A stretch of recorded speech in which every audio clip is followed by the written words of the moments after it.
I was very frightened. But Orianna is an interesting pick. Yeah? There is not really a ball carrier on the side of T1. Oh, it's completed. Soraka with spear and... Soraka with ball? No. Lulu with balls. Lulu with ball, there we go. Yeah, Lulu with ball. He wanted to play an orb-based champion, and he was thinking about the Syndra or the Orianna. The Orianna is going to come out. Faker is probably one of the best Oriannas in the world. When she was first released, people just watched Faker and how he played her. Yeah, and also, even though Teddy was not having supportive champions in Game 1 with Aphelios, he was actually dealing tons of damage in a team fight. Oh, yeah. This time around, they are making it obvious that they just want to give one POG. Please, Teddy. Can you get a POG this game? With Orianna, with Nidalee, there's so much healing and shield. And they have no front line again. I mean, beyond, I don't think Trundle is one of the greatest front line. I think if you go into Aphelios, it's just great for Aphelios because of the Conquer stacks, and maybe he's not even looking for Conquer stacks. Yeah, I mean, who are you going to subjugate on this team as well? Exactly. Like, no one has There's no defensive stats. There's no front lane.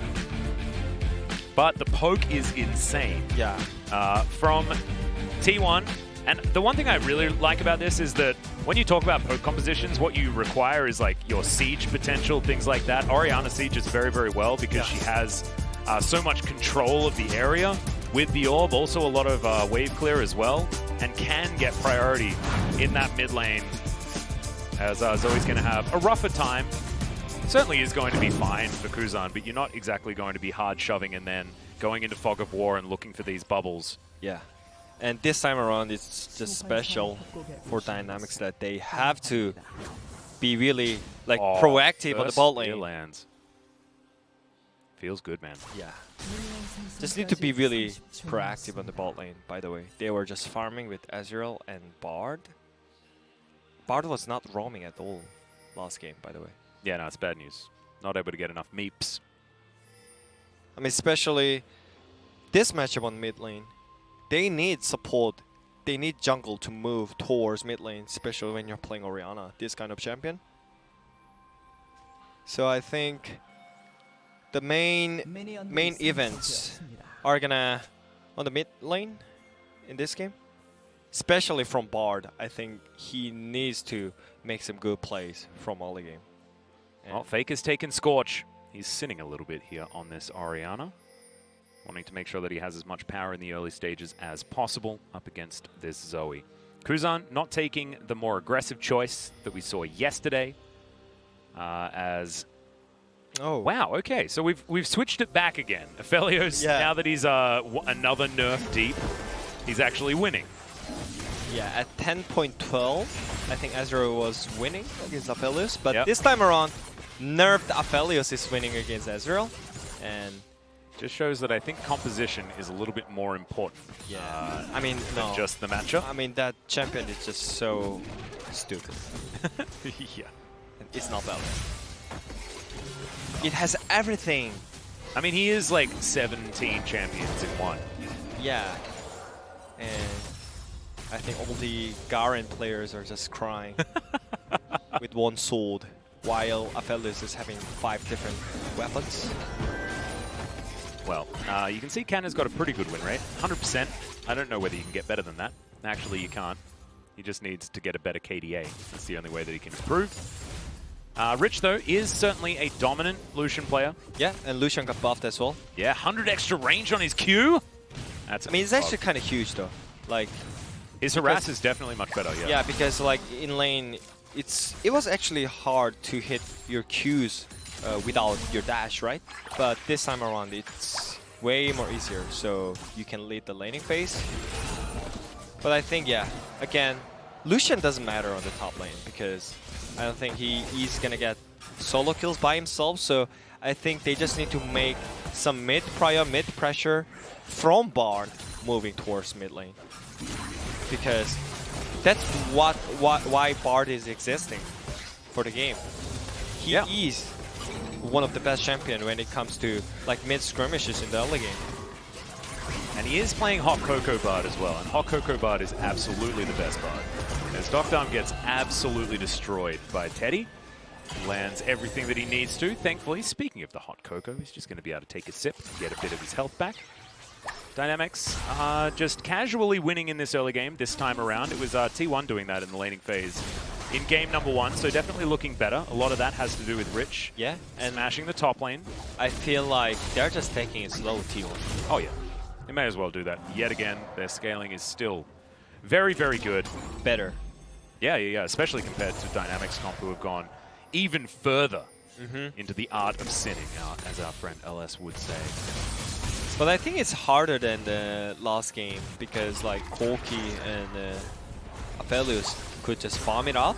But I think Orianna is one of the champions that you really want to get some prior and just play under their turret in the mid lane. Yeah. Certainly can abuse someone trying to farm under turret. Yeah, I mean, it's kind of high risk and high return, right? Yeah. So if Faker gets ganked one time and he starts with 0-1-0, then I think Dynamics can easily snowball this out until like 2 Drakes, you know? Well, speaking of Drakes, Ocean is going to be our first one, spawning in about 15 seconds time. Rich up here towards the top side, continuing to be frustrating for Canna. And this is what Lucian has to do. You have to play this far up over and over again. See on the bottom lane, Teddy's already got a turret plate, as he generally does. By 2v2. Yeah. Sometimes it's just, yeah. Sometimes you get Teddied. And also with little tempo, like you are already having great lane push abilities, but it's even better, you know? Oh my god. This cheater recall going to be pretty good here for T1. Teddy goes back. Doesn't have a CS lead or anything like that, but this is going to mean that the first back is going to come through right about now. And that's when things get rough, because BF Sword picked up is much better than a tier. Or Sheen. Yeah, well, I mean, Sheen is much better than grabbing a tier first, but deokdam just loves going back. With Cole, by the way. This is there's no way they get pressure. Style. Yeah, there's no way they get pressure in the early game, so that's why they're just looking for early Drake when they reset it, and they used Summoner Spell's advantage right. Yeah, I think this is good. And also they had prior mid pressure, so that was great play by them, and their only job is just hold the turret under the tower. And I think after this Drake, it's easier for Dynamics to snowball on the top lane, especially Lucian is just getting pressure all time. And if they actually can control topside as well with the first Hatter, then I think it's already better game, like 100 times better game than game 1. 100%. And you can see Rich is continuing to be very, very strong towards the top side, building towards his Bilgewater Cutlass. And Kuzan is also pressuring mid by himself. Maybe because of the matchup, but I think it's still great news, especially when you're playing against T1. It's all about the early game. Just remember when DRX won against T1, for example. Yeah. It's beat them before they can be the juggernaut that we know this team as. Kind of getting traded on here. You can see the press the attack was just about to wear off, so obviously Rich has been laying down some hurt. Now that the culling has been picked up here, it's going to be an even rougher lane for Canna, who doesn't really get a level 6. There's Teddy. Yeah. I feel like Infernum does more damage when Teddy picks it up. Like his wave clear is just better as Teddy's Aphelios compared to anybody else's Aphelios. Maybe because of the lethal tempo then. Yeah, maybe. That is the change. That's 2 turret plates just in the 2v2 we did. Okay. Teddy is on fire today. So, is it the matchup? Yes, I think so. I think Teddy takes a couple of turret shots, so that's absolutely not what you want. Calibrum picked up. He's got his starting weapons as he gets stunned up by that very nice Cosmic Binding. It's okay. Even though you have 0 life still. Well, he doesn't. With your item. He's got it with his gun. You gun. have life still. So yeah, I mean, after first reset, T1's bot lane comp is so much better than them because of the item build also. So they're just snowballing already on the bot lane without any ganks, by the way. Ooh, Faker could be in trouble. Flash still there, but Phase Rush. It. Oh, Bubble is going to miss. Clean. Like you say, yeah, Phase Rush, pretty good ability. Clean dodge by Orianna. I mean, it's always pressure to play some mobile champions on mid lane against Trundle. But yeah, phase rush helps a lot. And they've got double phase rush in this composition as well, so Canna should be okay. Up against that pillar as well. Might have been a strategy that they actually had planned for the Trundle pickup. Yeah, and also on the bot lane, there is Thresh, so it's really, really hard to get some great gank. Yeah, repositioning so easy for T1. And with only one pillar, you instantly get it countered by the Lantern. So basically with their picks and rune choices, Trundle is useless for dynamics. Like even jungle matchup, Nidalee just stalling trashes him. Shelly is going to be forgone though, as Cuzz moves away from the pit. Faker finally getting some mid-priority here as Effort is just going to rocket back towards the bottom lane. deokdam doesn't have his teleport back up as Teddy is just having a field day down here on the bottom side. And I think there is already like so much pressure on bot, especially when you leave the lane, the tower is just gonna fall out. Is this another? It is another turret plate as Teddy is gonna find the gravitum onto deokdam, who's already half health as he walks to the dang lane. 3 plates without any ganks, by the way. Yeah, just lane dominance plates here. And which means Bard cannot move from the bot lane. And he's laning with Bard for another 10 minutes, by the way. And also his jungle is getting stolen away right from underneath him as the hook. Yep, going to miss. Bubble's going to land though. Kuzan can't follow up on it. You can see the only lane that's ahead is Rich. Yeah. But even then, I don't know whether it's going to be enough. As Shelly, it's been started by Beyond again, but again, he has to run away as Effort moves towards the mid lane. The Thresh roaming more than the Bard would do. That's the problem. Through mid lane. All right, Rich. Their bot lane is that's not a great so trade. hard. Okay, but I mean, they're just winning so hard on the bot lane, so that's why they can just do that, you know? Normally when you're roaming, it's kind of illegal to show yourself on the lane or on the ward because your bot lane, your AD carry is just having a hard time when you're doing that. But there is already like 2 plates left on the dynamic side, so it's just so easy to Thresh to choose like roam or just staying on lane, you know? And for Bard, it's just so rough. You can't roam because you're going to lose turret on the bot lane, and you cannot win lane also. Relentless Pursuit should get him away. Which means Nidalee can simply just be on the top side. Ooh, but this could be good. Yeah, Mountain Drake now being taken as Nidalee was spotted towards the top side. And this is right under the noses of T1. They've got so many wards surrounding the pit. No way to actually get over towards this Drake. So. Yeah. But this is still great though. They didn't lose header yet, and they controlled 2 early Drakes already. So it's still great even though they do not have bot pressure. Normally when you have bot prior, it's easier to get the Drakes, but at T1, they lost the timing. Maybe Canna was just calling out for the help on the top lane. That was not a great time. No. And that does mean that Nidalee unable to go down there and steal away the Mountain Drake. So 3 really good Drakes here this game as Kuzan picks himself up a Super Soaker on the floor, misses a Paddle Star, which ain't so great. And there's a Shockwave onto the Zoe. Cuzz moves on in, will have a Primal Surge. Oh my god! The damage there from Cuzz's spear, but Kuzan is going to survive for the moment.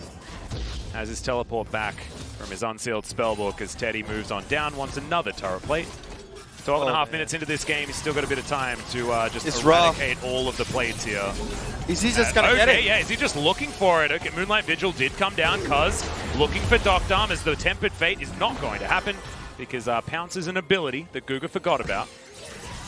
And Teddy will just shove this wave in as well. Oh man. Is it just going to be first turret blood and all of the plates for the bottom lane of T1 in a 2v2? I'm feeling it. Teddy's getting POG this game. Yeah, 100%. He's like already had so much control. Oh man, and he's set up to win. As Cuzz moves on in, good pillar. They have to get this, yeah? Rich looking for the culling, but doesn't get it. Great play. Yeah. Dynamics do take down the Rift Herald. Yeah, they are still having great control on the objective, so they shouldn't care about this like happening on the bot lane. It already happened, you know. You cannot change anything. So you should just do what you can do on the top side. Especially Reach is having a great time with the laning phase. Oh, and just in time for the plates as well. Yeah. So Rich is going to be even further ahead, and he needs that as Beyond taking so much damage. Move back underneath the turret. The pillar comes in, and they just get rid of the Jayce and get out of there. It's a kill for Beyond, but so many plates and an assist going to Rich. Huge news for Dynamics. Oh, Maybe no. Even more? Yeah, Cuzz in trouble, but the Paddle Star's going to miss onto Kuzan. Doesn't matter. Oh my god, the Lucian damage in the early game. Finally, we're seeing what this champion's capable of. As that last turret plate not going to go over to T1, but it is going over to Rich. So T1, yeah. Do they really need it to just all in like that with Flash? No, I don't think so. They knew that Trundle had Flash. And also, like, they could just easily just back out with his pillar, ultimate. And they didn't need to do anything on the top side because their bot lane was already stomping easily. So that was really silly mistake by T1. We are not expecting this kind of like situation from top teams, right? But yeah, Dynamics, Rich, like he was just doing so great. He was tanking turrets for Trundle.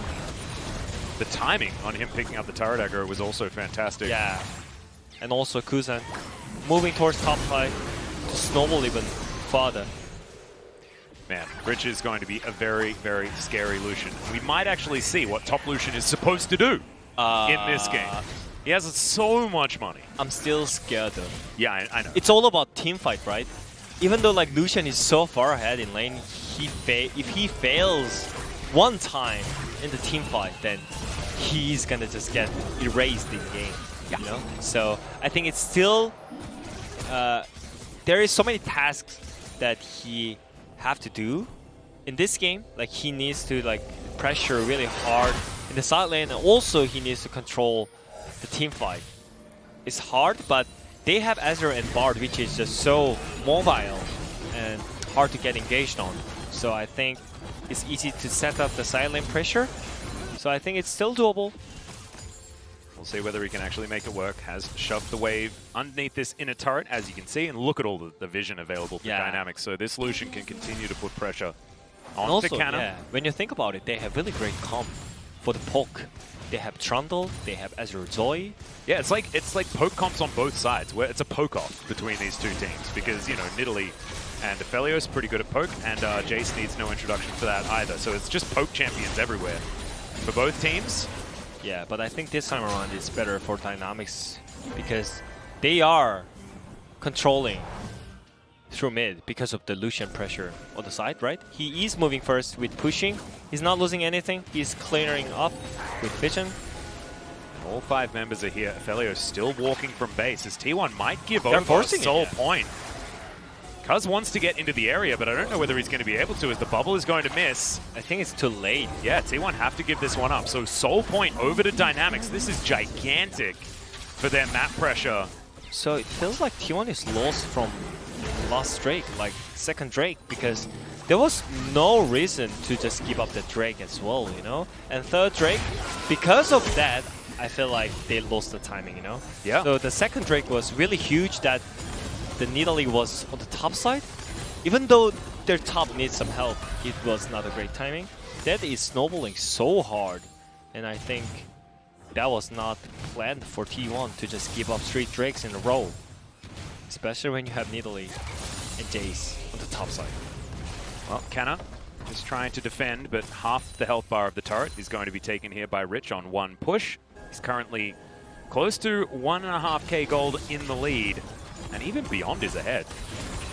The gold is very, very even, and that is always scary. But look at the Dragons, and that's where Dynamics have a huge hold of this game. And I really hope Dynamics not choose to teamfight randomly, because I really think if they just play on side lanes, there's no way they can like lose their vision control around the mid. Yeah, and they also have triple teleport in comparison to T1's single teleport. So their side lane play, even though their champions aren't necessarily split pushes, their summoner spells give them so much more flexibility.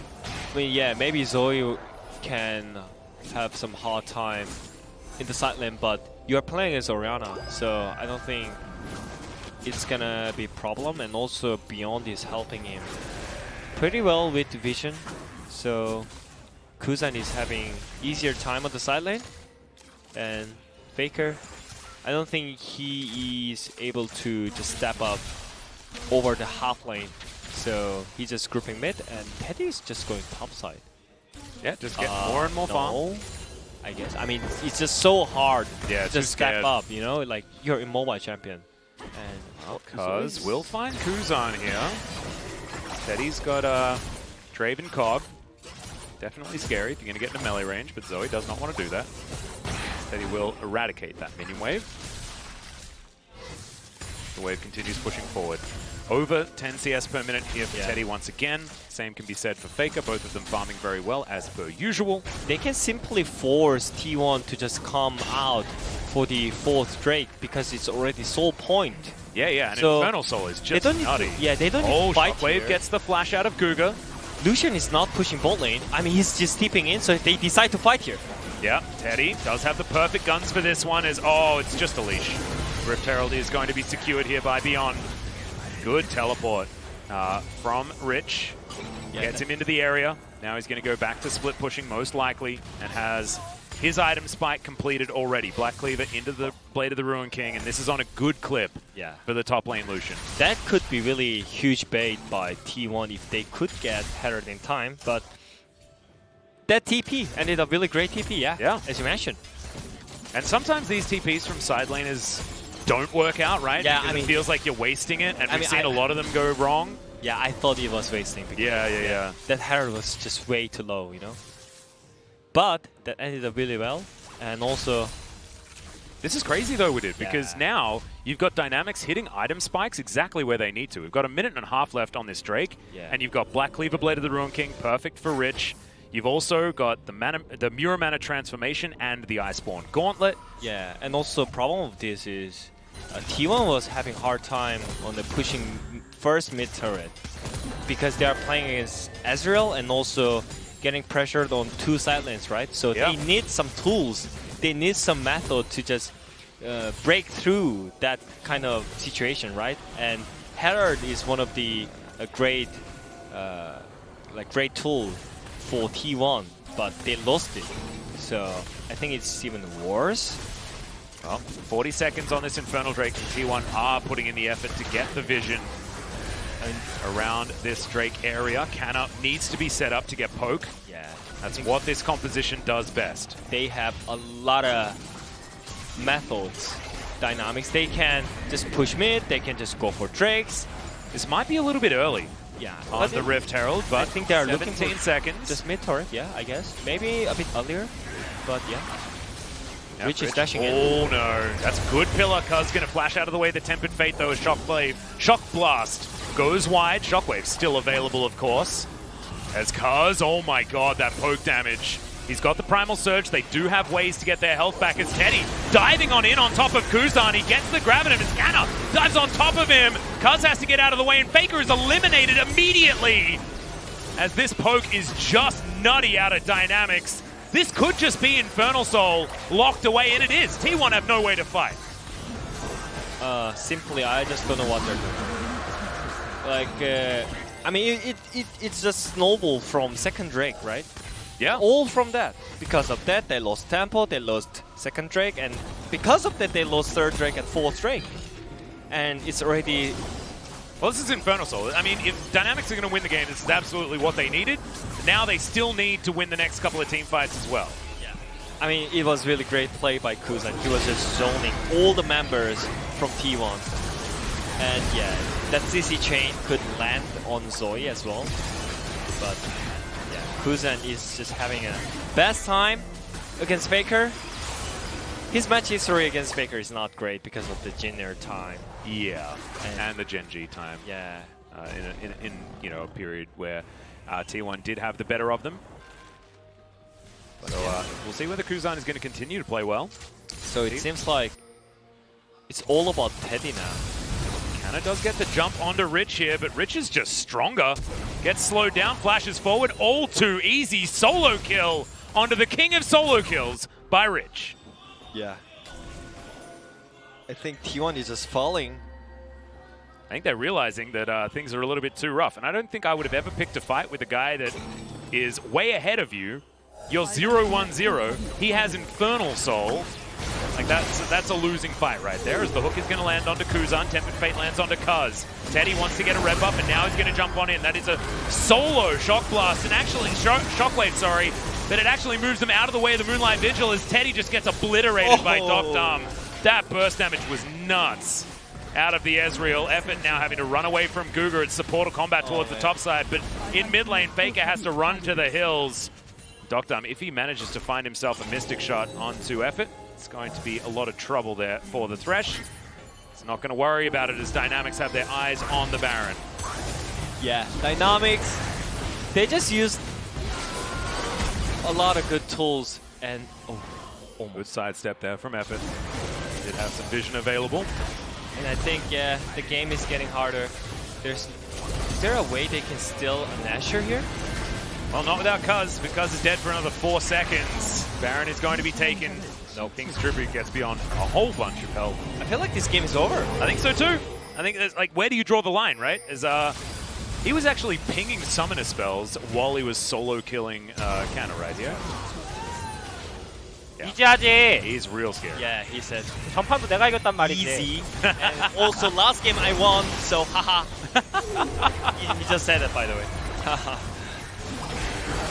And yeah, this team fight, that was great stopwatch by Kuzan, so he could actually land the last the bubble. last My bubble God. on Teddy. And Rich, the Rich King is here. Yeah, Rich is a monster. And this is one of his champions, right? This was T1 not prioritizing Rich whatsoever. Yeah, Just so thought Canna could beat him no matter what. all the problems solved, even though your body is getting crushed, just crush as same as on the top lane. Then it doesn't matter, you know? And it is actually working out. Lucian Jayce matchup. Well, we just have to see whether the amount of years that Teddy has available to him is going to be enough. If you're a T1 fan, you're definitely a Teddy fan here. Yeah, 5,000 gold is the lead though, and this is only going to get worse with close to 2 minutes left on this Baron buff. It's really all about Teddy at this point, but it looks really hard because he needs cleans against Zoe, because he needs to run in to Zoe, right, to carry this team fight. Yeah. And he's against also Trundle's pillar, so... Well, the culling used 1 versus 3 here. Shockwave lands onto Rich. Spear going to connect as well. GuGer sets up the magical journey, and Rich not going to be in any trouble right here, and that buys space for Dynamics to get in on this inhibitor turret. Teddy, the only one here really trying to help out. And the base is now broken for Team Dynamics. This snowball play is actually working so well. The Dynamics squad hook goes wide there from Effort. Teddy, he does have a lot of damage available with the guns that he's got, but he can't close the distance. And Faker just does nothing at this stage of the game. Inhibitor going to be taken 26.5 minutes. And finally, a team has shown T1 that they can't just sit back with a late game comp and expect to win. Because this snowball is so tough to get through. Yeah, they are actually doing it. Just go through for the early game against T1. Yeah. They're falling. Well, Teddy has the big guns. Beyond going to take a lot of damage. Remember, he is a very scary Aphelios. Beyond is not the target that he really wants to be crashing down on. They lose 1 inhibitor. There's 20 seconds left on the Baron. They're using empowered recalls to get them back home. You can see the damage has definitely been done. 7,000 gold to lead here for Dynamics. I mean, normally with the first Nashor, you get the outer turrets out, but they already got the first inhibitor, so it's already great snowballing by Dynamics. And if they just want to make it 100%, then I think they can just wait for Ezreal item as well, you know. Yeah, get a death dance on top of everything else. I think at this point they can outrange T1 with their abilities, especially with Zoe and Ezreal and Trundle's pillar. So I think they can make it easier. And for that, GuGer is looking for vision control. 5-man T1. They knew. I mean, they know this is coming, and this is last chance for them. Last-ditch effort. They're going to need to win a few team fights to make this one work as Effort, the only one tagged up. Shockwave going to be used. I saw that moment as well, Fake of it. Not going to be enough as Effort going to get taken down low, and Canna already removed from this fight. Teddy trying to make this one the 200 years, but he gets flashed on, and Rich obliterates him. This is going to be the team fight win. This should be the game for Dynamics as they go against expectation to take down T1 in a game number 2. They need to do it again, but this is a great sign for the new team in the LCK as they do eliminate the Nexus. Man, it was looking rough for Dynamics. They came off a loss against Sandbox, but here in Game 2,